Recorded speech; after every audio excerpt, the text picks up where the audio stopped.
The latest capsizing of a boat of desperate migrants could only be the beginning. All signs point to a tragic summer in the Mediterranean. In 5 days, Italian authorities have taken in nearly 10,000 migrants.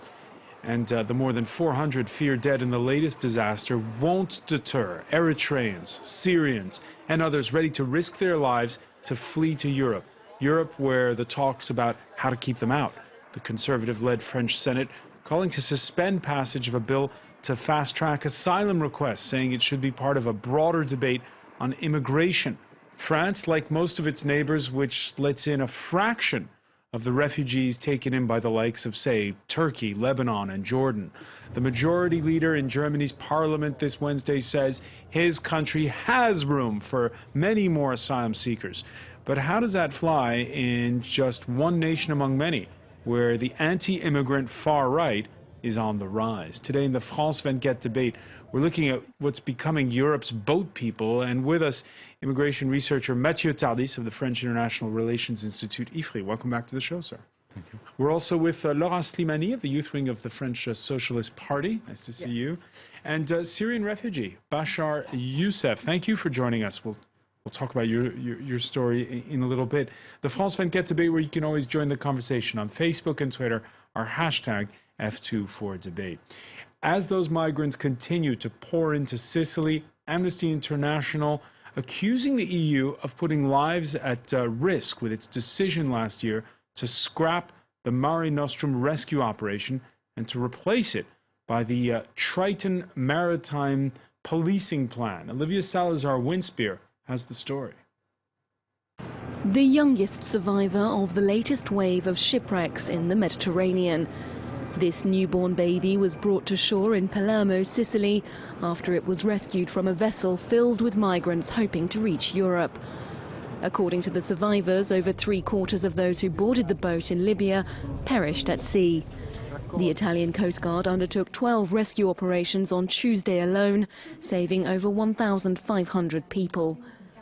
UN representatives say that improving weather conditions and deteriorating political circumstances have seen migrants taking to the seas in their thousands. In the past week, we've seen quite a large number of arrivals. About 8,500 persons have arrived from Libya. These are all either coming from the Middle East or from sub-Saharan Africa. You know, the present capacity to rescue in the Mediterranean is insufficient, and that there is really a need very soon, very swiftly, and very urgently to do something about that. Authorities say the numbers of people trying to make the crossing resembles an exodus, and the resulting fatalities are on the rise. In 2013, some 700 people are estimated to have died undertaking these types of journeys. That number jumped to over 3,000 last year. In Calabria, where some of the migrants arrive, local people are concerned about their capacity to deal with the influx. We're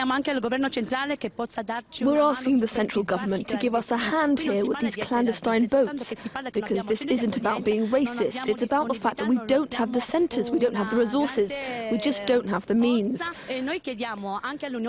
We're also asking the EU to take an interest in this issue, because the mayor of Corigliano Calabro cannot face this kind of emergency on his own. With record numbers of migrants entering Europe illegally last year, Italy's Mare Nostrum rescue programme was phased out. A more limited EU border control operation has now replaced it. Let's begin there. Mathieu Tardis, could more lives have been saved this weekend? Certainly. I mean, you mentioned that the EU did not agree to postpone the Mare Nostrum action, to substitute it by another program, which is Triton, which is not a safe and rescue operation. So the Italian border guards are keeping on saving life, but I believe, that European countries should work together for a search and rescue operation, and not just for a border control operation. But we've been told that this new Europe-wide mechanism, I believe it's called Triton, run by an organization called Frontex, that it is supposed to take the slack, so the Italians don't have to foot the bill and pay for this costly. The difference between Mare Nostrum and Triton is how far the boats are going. With Mare Nostrum, the Italian boats from the border guards could go further and rescue boats just very close to the shore of Libya or Tunisia. In Triton, the boat they remain by the coast, the European coast, the Italian coast. So there's many boats who are sinking before they're reaching the European coast. So this is why this operation is not effective. It's not a humanitarian operation. I mean, we're in a border control operation. And today, the emergency is not about control. The emergency is about saving life. And this is why the debate within the EU and within a country like France is a bit irrelevant in a way. And today is about what do we do to save life, why people are fleeing their countries. I mean, Syria it's a case, it's a case study, I mean, but it's a very interesting case in a way. It's more than 4 million refugees in the Middle East, more than 2 million Syrian refugees in Lebanon. Lebanon is a country of 4 million inhabitants. How many Syrians applied for asylum in the EU last year? 100,000, and maybe 2,000 in France. So there's a difference in scale, and the European authorities cannot only respond with control But that scale is about to change. I even saw one estimate saying we could have up to 400,000 migrants this year. Up to a population of 500 million inhabitants in the EU. I'm not saying that the situation is not something we should be concerned about. Because this year, what, it's 230,000, right? But the situation for 2014. The situation in the world is a special situation today. There's more than 15 million forcibly displaced people in the world today. It's the worst situation since the Second World War. So what France and what the European Union is doing, we are supposed to be a country of human rights. We are supposed to be a continent of human rights and freedom. People are coming here because we are a continent of human rights and freedom. So I'm not saying that it should be an open border for everyone, but at least we should change the discourse. We should change the paradigm. Laura Slimani, what do you say to that woman there in Sicily, in that report we saw, who said, I'm not being racist, but we can't welcome everybody? Well, I'd tell her, and I'm sorry, that it's a bit more complicated than that, and that the question of solidarity is also a value that we share in Europe, and that we could also share with other people who actually need it, and need it a lot and desperately. I mean, when it comes to saving lives, I don't think that the question on whether we can or cannot, or whether we have enough money, should come into account. This question is not a question that you can resolve with numbers. That's why the report of the Cour des Comptes in France is a bit irrelevant, like you said. Yes, the Cour des Comptes can apply numbers and count, but what the question is how many people die in the sea every year, and what do we do about that? Clearly, we don't do enough, and we are actually doing less than we used to. Let's explain that. The public auditor, what you call the Cour des Comptes, there was a leaked report, it's not yet finished, in which it said that taking in, even on a temporary basis, costs a lot of money, and that there has to be more of these people that are, once their asylum request is rejected, sent home. But what is happening is there is a legislation that is supposed to be approved by France very soon, which is just applying European legislation in order to improve a little bit the condition of asylum seekers in France. And it is not a coincidence that the leak came from this report in a right-wing newspaper, Le Figaro, in order to put pressure on MPs and on senators not to examine the law and to postpone the examination of the law. And it is what just happened today in the French Senate. And I think it is not acceptable. It's not acceptable because we are talking about human lives, and it is not the place of the Cour des Comptes, of this audit organ, to actually say whether the French policy should keep on welcoming asylum seekers or not.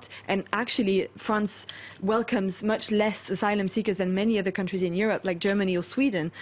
And I think it's about 18% of asylum requests that are accepted in France against 35% in Europe. So we have margins of progress. And as it was said earlier, France is supposed to be the country for human rights in Europe.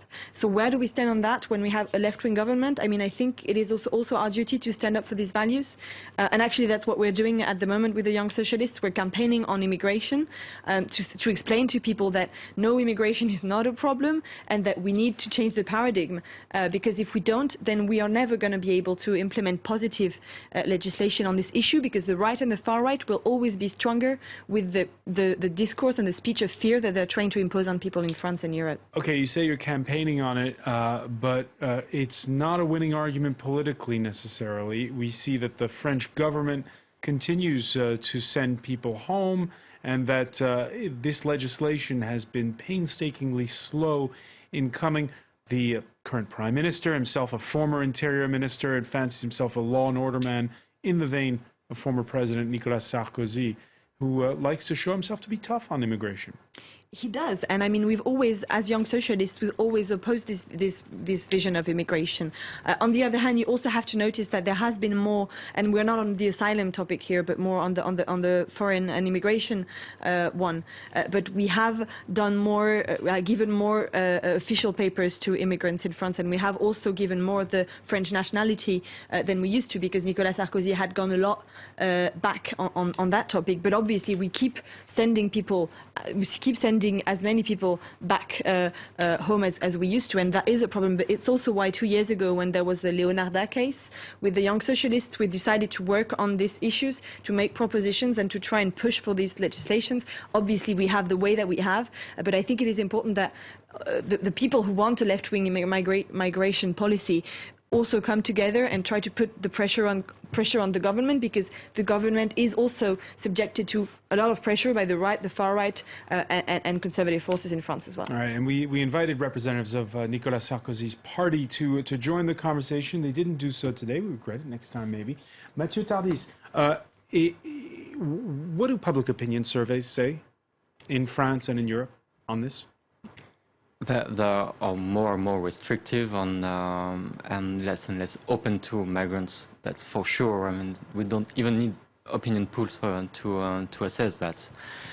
But then it's up to the politicians and authorities to be a bit more sincere in a way. Migration is a complex issue. It's a very complex issue. I mean, I don't have any answers. Nobody here don't have the solution. It's a complex, and this is something they should recognize in a way. As I said before, I mean, this debate we're having in France now, and following this leaked report and this proposal for a new bill on asylum is irrelevant. It's a debate we should have had 5 years ago. Now France is... All right, we'll talk about that in a minute. Just a reminder for our viewers, there's a big distinction made between a migrant and an asylum seeker. There's a big distinction. I mean, there's a distinction between immigration and asylum, to be a bit more detailed. I mean, an asylum seeker is still a migrant. I mean, it's still someone who is crossing an international border. There's a distinction between the asylum system, the asylum law, which is based on international law, an international convention called the Geneva Convention, and immigration. Immigration is more under the power of the states. Today, the European Union has some impact as well on migration policies. So these people crossing over to Lampedusa right now, in your eyes, are they asylum seekers or are they migrants? It's then up to the asylum system to decide. But what do you think? Many of these people are from Syria, Eritrea, the Horn of Africa, where there are wars. So it's more than likely that they can fall within the scope of asylum. But then it's up to efficient asylum system to decide. And this is why it's very important that member states, European states or any state, have very efficient asylum system, which is not the case today in Italy, which is not the case in France as well. And this is one of the challenge of this new law. Bashar Yousaf, before I ask you about your personal case, we've seen these disasters happen more and more frequently. And yet, why do so many people still get on these boats and risk their lives? Actually, they don't have another chance because I will talk about Syria. The war is going on and it gets more complicated, and they know that they will die anyway. So this is the. They're not coming directly from Syria. No. They're in this case they came over from Libya. Yeah, I think so. From Libya, from Greece sometimes. Actually, I don't know a lot about this thing, but for myself, I didn't want that. I couldn't handle this risk. It was a highly risk because too many people die. So would you be prepared if it came down to it, you would have gotten on one of those boats? No, for myself, no, because I was a journalist, so I was reporting so many stories about this. I know that too many people, even they lost their money before getting in these boats. So it was not possible for me. All right, they lose their money before getting on the boats. They're the smugglers. Mathieu Tardis, we saw that two of them were arrested, were on board that ferry that went from Lampedusa to Sicily. The smugglers, and very difficult conditions in Libya before leaving. Yeah, I mean, we're very close. I mean, it's close to torture. I mean, what the migrants have to go through.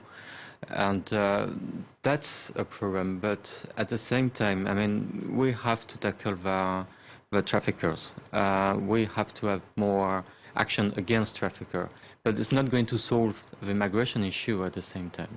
So we have to think all together, because I think it's really a European issue, and not a country like France can do something on its own.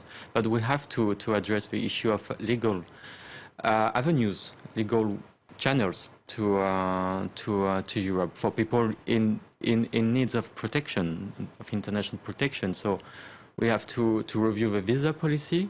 We have maybe to review to have a larger resettlement policy for refugees, which is something that the European Union and European states have started to do with Syria, but we have to go further. You have to go beyond that. And we'll pick up on that point. We will go beyond that when we come back. Stay with us. You're watching the France 24 debate.